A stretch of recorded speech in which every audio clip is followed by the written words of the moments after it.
Steve Morgan here. Australian Bass Tournaments. We have just finished the second of the two legs of the WA road trip in 2022's Daiwa BREAM series. It was a Sunline Swan River round in Perth, and we've seen this man before when it comes to ABT winners interviews. Pete Degroot, you're pretty shy about it, mate, but you whacked the bream out there on the water, and a bit of a come from behind victory today.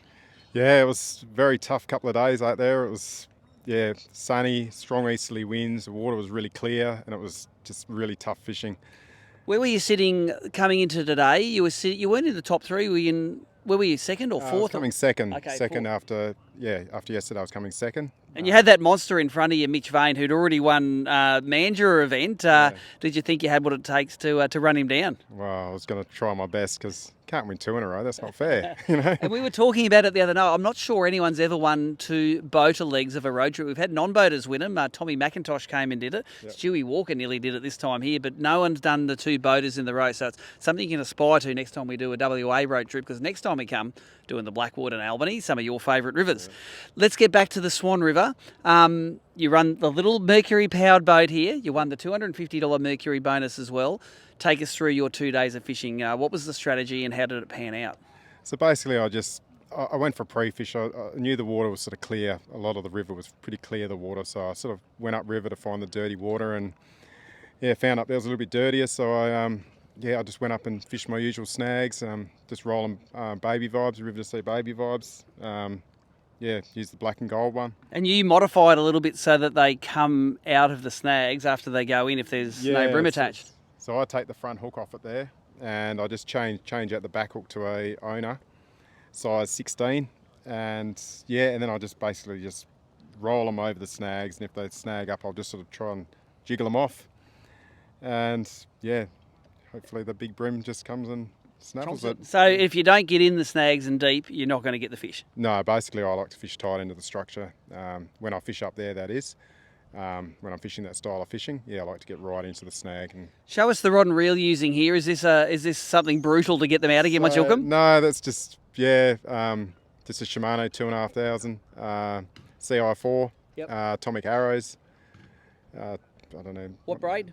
I don't even know what that braid's called, to be quite honest with you. It's a Sunline braid. And what sort of breaking strength? It's a 14 pound. Yep. 14 pound, and I got a 6 pound Sunline leader. Yep. On that. Well, this is the Sunline event, mate. You got Sunline line, Sunline leader. That's the sponsor Karma Kick It In. That's it. Your 2 days, you didn't get a limit on day one. You got your 4 fish, but you caught a great limit today. Three fish. Three. It was only 3. 3 on day one. So, and it was a 5 fish today. So day 2, did you go further up or did you sit in the same stretches? What was this plan? I sort of went straight up to where I thought the fish were. It was on day 1. I sort of started back a bit lower, and I was probably not where they really were, kind of thing. So I sort of moved up a bit higher on day 2, and then I sort of went a bit higher again from there. So I